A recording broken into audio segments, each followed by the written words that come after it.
Hey, welcome to all four Sea Life campuses this morning, to Forney, Sunnyvale, Kaufman, and Rockwall.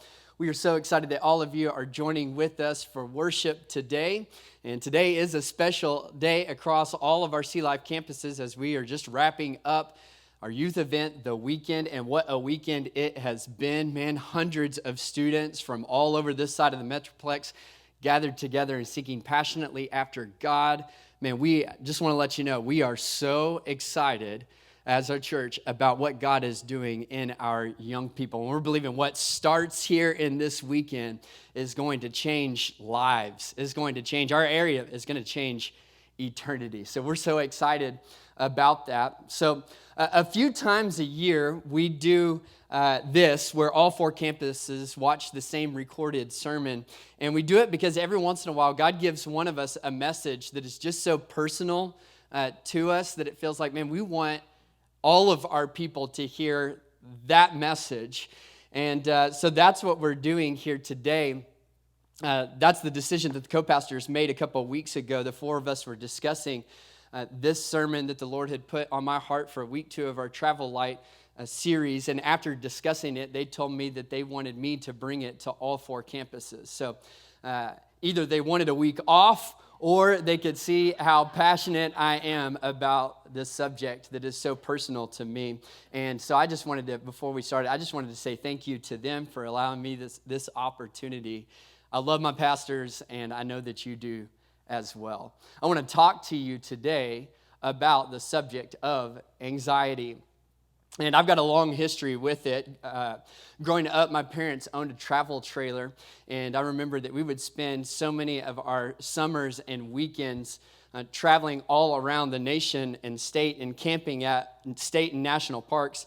And I still vividly remember one of our really short weekend trips to Tyler State Park. And I must have been in about 3rd grade. And what I remember about that trip is not all the fishing that we did and not all the s'mores that we ate. But what I remember about that trip is not being able to fall asleep one night during that trip for hours because my mind was racing. Because whenever I got back to school on Monday, I knew that we were going to have a test in library over the Dewey Decimal System. Y'all remember the Dewey Decimal System? It's like the system by which you organize the books in the library, and so like the 200s are religion and the 300s are social science. And so there I laid in bed on vacation with my family, freaked out because I couldn't remember if the 700s were the biographies or the arts, And how pathetic is that? I don't even think they give you a grade in library. And yet I was stressed out about the test, riddled with anxiety. And the really funny thing about it was I thought that we were going to have to do the Dewey Decimal test from memory, and that's why I was so stressed out about it, because I couldn't remember all of it. But whenever we got into library class that next week and the librarian started passing out all of the tests, I realized that he had left up all of the huge, massive posters lining the perimeter of the library that told us what all of the different categories were. And so my little 3rd grade self lost an entire night of sleep for the easiest exam in the world in a class that doesn't even give you a grade. And so I tell you that story because it's just a little window into my world of anxiety. And a little funny side note, when Paul McDill emailed me to tell me that the co-pastors had decided they wanted me to preach this sermon to all 4 campuses, he gave me 3 bullet points of things that I needed to keep in mind. And the third one was, and I quote, "Make it awesome," in all caps. "It's a big day. I hope this pressure doesn't cause you anxiety. LOL." You gotta love an encouraging word from your pastor, don't you? No, Paul was joking, but the irony is not lost on me because it is totally like myself to feel anxious about preaching a sermon on anxiety. And there's a saying amongst us preachers that the best sermons you preach are the ones that you preach to yourselves. And if that's true, then this should be like the best sermon ever, because I had to preach this sermon to myself as I was writing it. Because I'm writing this in the middle of this battle as well. Now, the Lord's been doing a work in my life, so I'm coming free of my struggles with anxiety, but I'm in the middle of the battle, and I know where I'm at in my journey. I can't take a single day off. And my guess is that there are many of you today across our 4 campuses who are battling anxiety yourself, because the stats would suggest that. The stats say that anxiety disorders are the most common mental illness in the U.S., affecting 40 million adults in the United States age 18 and older, or 18% of the population every year. But some of you think, well, that's not me. I don't struggle with anxiety. This message is not for me today. And I just want to say, no. I want to give you 2 reasons why this message is for everyone, of why you should still listen. Number 1 is you may not struggle with anxiety, but I promise you someone you are close to does. And there may be times in their life where they need to lean on you, and you need to be equipped and ready with some truths from God's word to be able to help them. And then the second reason why you should listen is you're going to discover that so much of what we're talking about today is really just addressing your thought life, like bringing your thought life under control. And so your particular struggle in your thought life may or may not be anxiety, but all of us, come on, don't we all have areas where our thought life is unbridled, where it is undisciplined, and we need help bringing those areas under control? And so this message is for all of us today. Judging by those stats, though, clearly anxiety has become a massive problem in our society. And it gets labeled as mental illness, which kind of creates this picture that anxiety is like this, it's like this disease. You know, it's like you catch it like a cold or a virus, and the symptoms are anxiety and depression. And we've been taught that anxiety is the result of a chemical imbalance in the brain. Well, Dr. Carolyn Leaf, who's a leading neuroscientist, and she's done some groundbreaking work on the mind-brain connection, and her research reveals that your mind, your thought life, actually changes the proteins and the hormones in the brain. So your thoughts are actually the thing changing the chemistry inside of your brain, and it activates certain aspects of our genetic makeup. And so she calls anxious thoughts, she actually calls them toxic thoughts, because when you think anxious thoughts, you're very literally poisoning your brain, marinating it in harmful proteins and hormones. And so the bulk of her research basically goes to point out that anxiety isn't a symptom of mental illness. Anxious thoughts are the cause. We've done it to ourselves, is what that tells us. Now, don't get me wrong. I'm not saying that anyone chooses to be anxious. Like, I don't think anyone wakes up in the morning and they're like, I want to be paralyzed by anxiety today. You know, like, you know what would be fun is if I laid in bed all day in the fetal position. Like, that would be a really great day. No one makes that decision, but when we bathe our minds in anxious thoughts, when we allow our brains to simmer in a crock pot of anxious thinking, the end result is anxiety. And so it's a real thing. Anxiety is a real thing. I know it. But it doesn't mean that your brain is sick. It means that your thinking is sick. And so I know I'm speaking really boldly right now, but please understand that I'm not saying this in a judgmental tone at all, okay? The reason why I'm speaking so boldly today is because I'm one of those statistics. I've experienced anxiety as long as I can remember. I would say to you that I've been battling anxiety all of my life, but honestly, that wouldn't be true because I've dealt with anxiety all my life, but for the longest time, it wasn't a battle at all. I just kind of went with those thoughts. And so for a long time, I didn't understand my own anxiety, and I thought I was a victim. You know, anxiety and depression, they run in my family. I've always heard that those things are genetic. And so when I started dealing with some pretty serious anxiety, my first thought was, oh no, I caught it, is what I thought. And as a matter of fact, I had my first anxiety attack back in 2011, and I woke up in the middle of the night, and I never experienced an anxiety attack before. I woke up in the middle of the night to an anxiety attack, didn't know what was going on, and I went and I was soaking in a hot bath, like hoping that would help some way, and Lauren heard me stirring, and she came in to see what was going on, and I was just sobbing there in a bathtub, and she was comforting me, and I remember telling her in that moment, it's happening to me. And then 4 years later, I had an anxiety attack right before I went on stage in 2015 on the Sunnyvale campus to preach a message. And I got through it, but I was afraid. After that, I was afraid that I would never be able to get back up on stage and preach a message again because of the anxiety. And so that's what pushed me to go to counseling and began my journey toward mental health. And I had a massive revelation through counseling that has launched me on a trajectory toward healing and freedom. And the revelation was, anxiety didn't happen to me. I did it to myself. And you may hear that and you may think, well, yeah, that's really condemning. I'll say, no, actually, when I had the revelation, it actually gave me a ton of hope, because when I felt like I was a victim to this disease that I had caught, it felt like, well, what am I supposed to do? You just kind of have to let it run its course. But whenever I discovered that I did it to myself, I had the realization that if I can change my thoughts, that I can actually be healed of it and come free from it. And so I'm speaking of things that I know very personally, and say them with all empathy. And so if you battle anxiety, I've got so much compassion for you because I have lived it and I'm coming free from it. But what I'm trying to say to you is that you are not powerless over this. That you don't have to be a victim. And I think this is so important because I think there are massive financial interests in this country pushing this idea that mental illness is a sickness of the brain that you catch like a virus. Because if you catch it like a virus, what are you supposed to do to treat it? Well, you take the medication.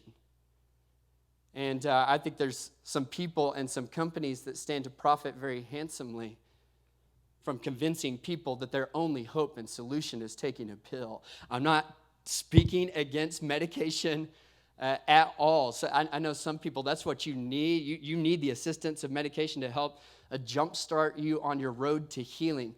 So don't hear me say anything against it, but taking a pill is addressing the symptoms. It's not the cure. And anyone who has ever taken any type of anxiety medication knows this, that really what the medication does is it numbs you, that it takes the edge off of the emotions and the panic. That's what it does. It doesn't cure you. And so if your mental health strategy is to take a pill, but to never address your mind, to never address your thoughts, your thinking, well, then when you stop taking the pill, you're going to wind up in the same exact place.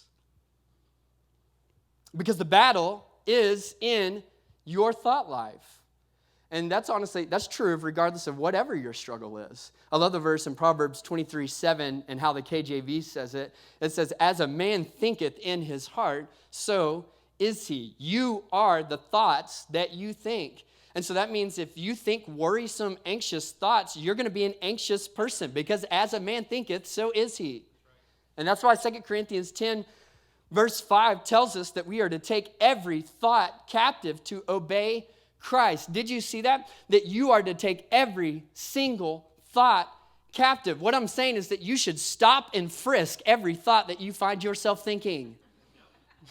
That you should be thinking about, analyzing, evaluating, and don't miss this, correcting the thoughts that you think, because how many of us know just because you think it doesn't mean it's true? And so some of you may be saying, well, doesn't that seem like a little bit overload? I'm supposed to take every single thought captive? Well, yeah, because you are the thoughts that you think. It works in every area of thought. So every time you allow an insecure thought to go unchecked in your mind, you become a more insecure person. And every time you allow a judgmental thought hold court in your mind, you become a more judgmental person. And just as a little side note, one day that judge will turn against you. And every time you allow a jealous thought to take hold of your mind, you become a more jealous person. And every time you fail to arrest an anxious thought, you become a more anxious person. And so it says, take every thought captive. Do you see what that verse is saying? Your thoughts are supposed to be a prisoner of yours. Yet so many of us go through our lives as a prisoner to our thoughts. Many of us, not all, but many of us who battle with this whole anxiety thing, what it often comes out, we're control people, right? Like many of us anxious spirits, we are control people. And so we hate feeling out of control. We desire to be in control of everything that happens to us and to our loved ones. And so for many, your anxiety revolves around health or safety concerns for yourself or for your family. You know, you're worried that you're going to get cancer, or you're worried that your kids are going to get cancer, or you're worried that your kids are going to get into a car wreck. But what you need to understand is that you don't get to control any of that. There are many things about our lives that only God gets to be in control of. But what you do get to control is your thoughts. And when we focus on controlling events and people that are outside of our control, what inevitably winds up happening is that we forfeit control of the thing that we actually do have control of, our thinking. And so how do we get our thoughts under control?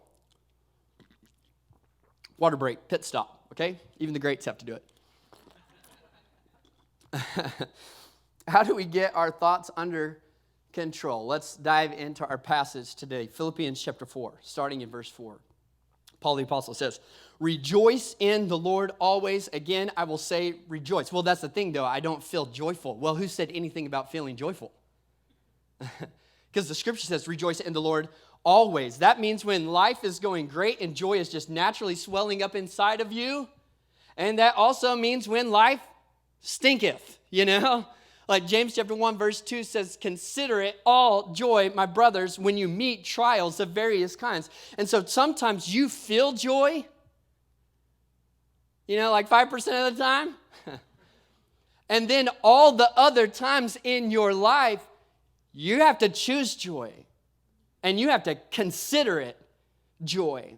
And so maybe it will help you to know that the Apostle Paul, the guy who wrote this verse, he wrote this passage, those very words, he wrote them while he was a prisoner awaiting execution. And so notice Paul, in writing this, he doesn't say that you are supposed to rejoice in whatever you are going through. He doesn't say that. He says that you are to rejoice in the Lord. And so when your spouse is leaving you, or your company is about to go belly up, and someone asks you, "Hey, brother, how you doing?" You don't have to slap a fake smile on and say, "Having my best year yet?" You know, just like the church said. You don't have to respond that way. He doesn't say rejoice in your circumstances. He says rejoice in the Lord. So my life may not be good, but my God is. And so my wife left me. You know, my kids left me. My dog even ran away, but one thing I know is my God will never leave me nor forsake me. Like no matter what, I always have something that I can rejoice in. He says later on in the passage in Philippians 4, "For I have learned in whatever situation I am to be content, and I know how to be brought low, and I know how to abound. In any and every circumstance I have learned the secret of facing plenty and hunger, abundance and need." Paul says, I've been through it all. I've been high and I've been low, and I've learned the secret of contentment. I've learned the secret of peace in my life. And it's not about the circumstances, because you can have it in both. So what's the secret? And I believe Paul is telling us in the passage, the secret is put his praise on your lips. Rejoice in the Lord. And so how does this relate to anxiety? Well, anxiety is a cycle. Those of us who have it know it. That it starts with one anxious thought, and then what happens is we follow that anxious thought, and as we follow that anxious thought, that leads us to another anxious thought, and that one's scarier than the previous one, you know? And so like just a little example of how it can work in my life, you know, every once in a while, I'll have writer's block in a sermon that I'm writing, and my mind goes to, like, I'm never going to finish the sermon, you know? Like, I'm so stuck. I'm never going to finish the sermon. And then I'm like, oh my gosh, have I lost it? You know, like, I've lost it. I'm never going to be able to write a good sermon ever again. And then if I'm not ever able to write a good sermon again, the church is going to run me off. And if the church runs me off, what am I going to do then? I have no skills. You know, like all I can do is talk. That is the only thing I can do. And so what started, it's like we're going to lose my job. We're going to lose the house. What started with writer's block winds up with my family of 6 under a bridge. And we laugh and we joke and everything, but it's not that far off in my mind. You see, anxiety is a bitter cycle, and if you keep pulling the thread, if you keep following the anxious thoughts, it takes you to a dark place fast. So how do you break the cycle?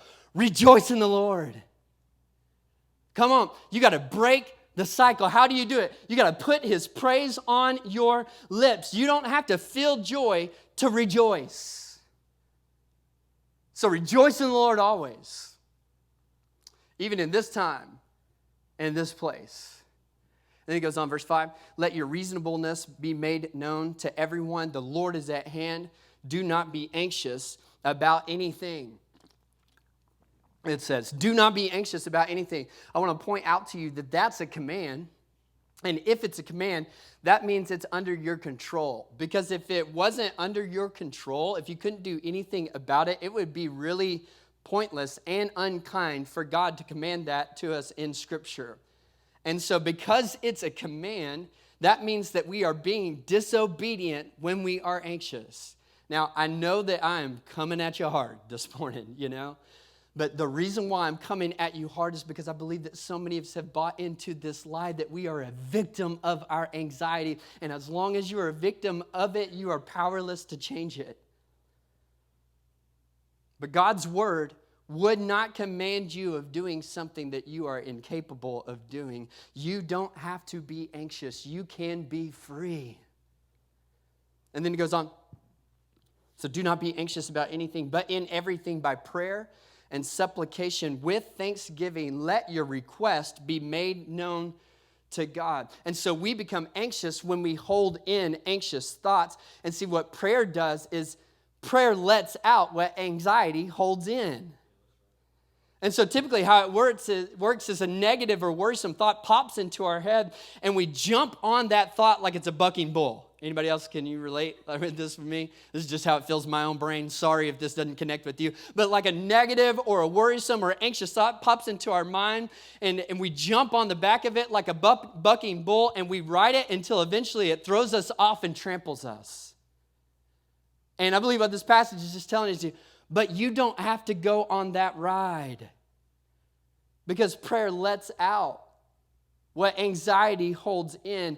And so you hold on to those thoughts, you will become anxious. But if you will let them out through prayer, if you will offload those through prayer, you can be free. It goes on to say, let your request be made known to God. And so what we're doing is what 1 Peter 5:7 says, that we are casting all of our anxieties on him. Don't carry your anxieties and hope that maybe somehow you can carry them more effectively or efficiently. No, you're not supposed to carry your anxieties. You're supposed to cast your anxieties. Those of you who are married here, sorry if you're not married, but those of you who are married, I think you're going to get this. Not sorry if you're not married. Some of you, you love it. Some people are married, they wish they were you. Okay, so, but... got weird all of a sudden.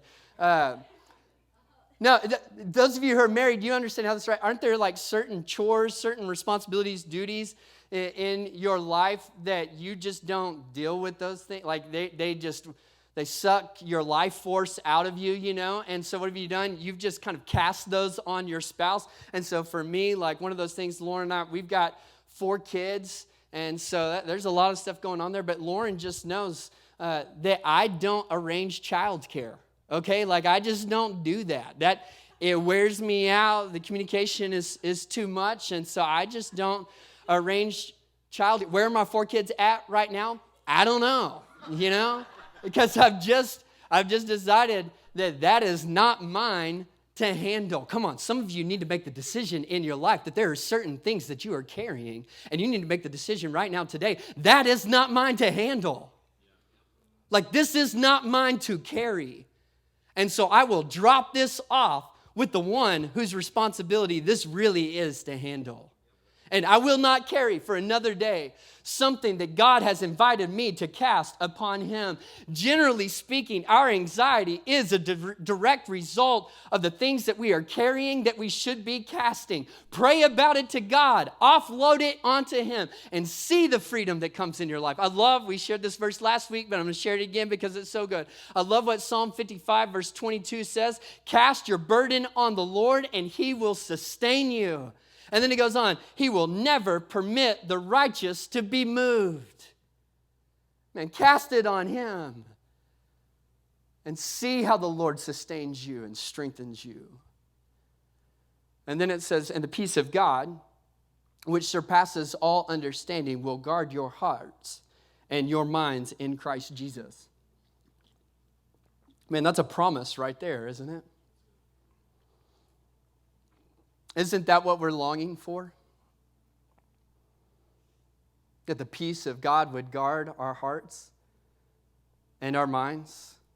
And that word for guard is the Greek word phroneo, and it's the same word that was used for the Roman soldier that would be positioned outside of a city gate. And his responsibility was, hey, if there's anyone approaching the city that looks like they're going to be a threat to the peace in the city, you close the gate and you fight off that threat.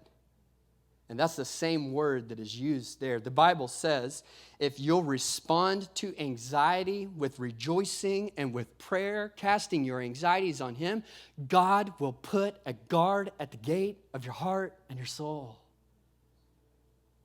And I can't tell you how much that verse means to me personally. I didn't even see this until my prep time in the past couple weeks, but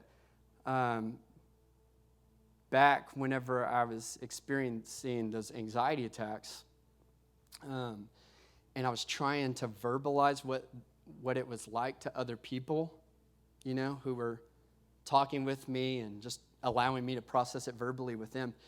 I was searching for the words to try to describe what it felt like in my spirit, and eventually I kind of found this analogy that I used with, it became the thing that I used to describe what I was feeling to others. And what I told them is, man, I just feel like I'm a city without walls, is what I told people.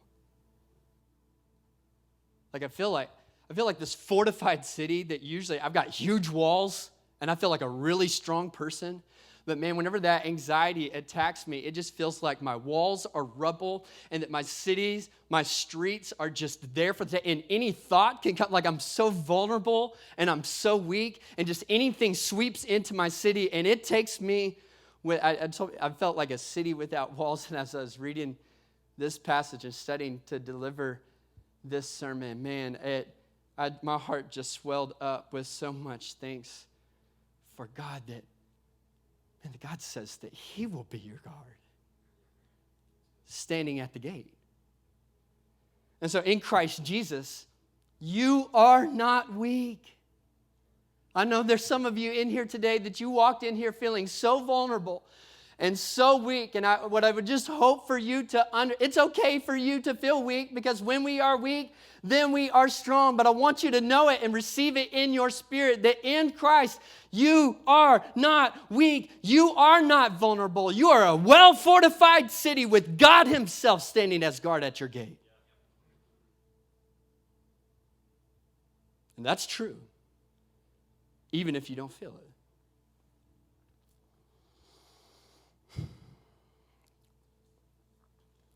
And I always stopped reading this passage after that line, because that kind of felt like the conclusion, verse 7. That ties the bow on it. And the God of all peace will guard and protect your heart in Christ Jesus. Verse 8 always kind of felt like a bit of a non sequitur to me, where it says, finally, brothers, whatever is true, whatever is honorable, whatever is just, whatever is pure, whatever is lovely, whatever is commendable, if there is any excellence, if there is anything worthy of praise, think about these things.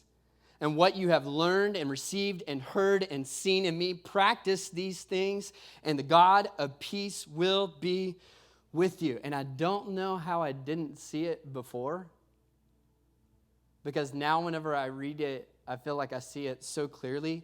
That in verse 4 through 7, Paul is telling us how to defend ourselves when we start feeling anxious. And then here in verse 8, there's this little transition. See, let me explain. Let's see if I can explain it to you this way. So whenever growing up, I played soccer, okay, from 1st to 6th grade. I played soccer. In the first couple of years that I played soccer, I played defender. And then after a few years, when they saw just how complete my skill set was, they moved me up to midfielder in the Mesquite Rec League. And if you don't know anything about soccer, midfielder is a little bit of a unique position, because really they're the only ones on the field who play both defense and offense. So a good midfielder they should score some.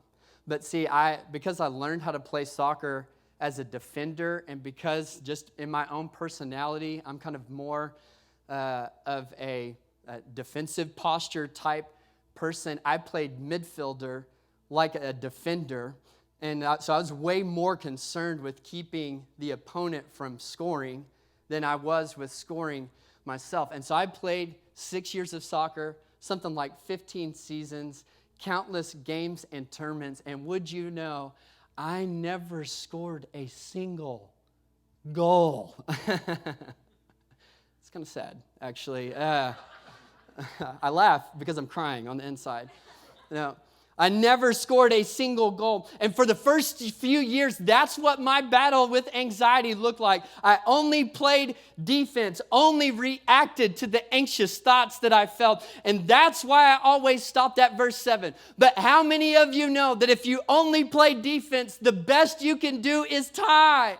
And if you want to win, you got to play some offense too. Shove your neighbor right now and tell him, I'm playing to win. Come on, do it. I'm playing to win. That's right. I came to tell somebody today, you can play offense too. Your anxiety has been attacking you. It's time that you attack your anxiety. And so you don't have to wait until the next anxiety attack is on your doorstep before you start addressing it. The best defense is a good offense. And so what I've come to discover in my own life is that my mental health today is a reflection, like almost a perfect reflection of the thoughts that I've been thinking the past few weeks. That my mental health today is almost a perfect reflection of the thoughts I've been thinking for the past months. A reflection of the thoughts that I've been thinking for the past years. So if that is true, what that also means is I can make some deposits in my mental health 6 months from now, today. You can begin making some deposits in your mental health and your freedom from anxiety right now, today. How so? By thinking about, contemplating, fixating my mind on anything that is true, whatever is honorable, whatever is just, whatever is pure, whatever is lovely, whatever is commendable. If there is any excellence, if there's anything worthy of praise, I'm going to think about those things.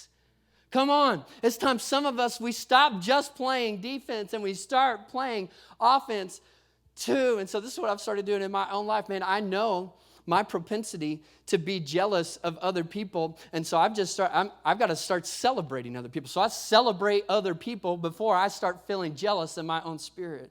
And I know that my propensity to be anxious about money. And so before I even begin to be anxious about money, I just go ahead and thank God for everything that He has given me and think about how richly He has provided for me in my life. And I used to be a pessimistic person, but pessimism lands me in anxiety. And so I've just started thinking some optimistic thoughts in their place. And my brain is like, what are these? It's like I'm thinking in a new way, because I'm making some deposits in my mental health now. And so I'm not just going to sit back and wonder when the next attack is coming. I'm going on the attack. I'm playing offense in my mind. And then the last thing that I want to leave you with, this passage ends with verse 9. Paul says, practice these things, and the God of peace will be with you. Meaning, God can and He will free you and heal you from your anxiety in Jesus' name. But His healing isn't going to look like a magic wand that He waves over your bed tonight as you are sleeping. And tomorrow morning, whenever you wake up, you're going to wake up and be a totally new person who never is even tempted to think an anxious thought again. That's not how His healing is going to work. No, you'll find freedom, you'll find peace when you practice these things. Come on, it's time to start practicing. You got to start practicing. You got to start rejoicing in the Lord rather than ruminating on all the bad things that happen. You got to start casting on the Lord all of these burdens that you've been carrying. You got to start playing offense in your life instead of just sitting back and waiting until the attack comes. If you will practice these things, the God of all peace will be with you.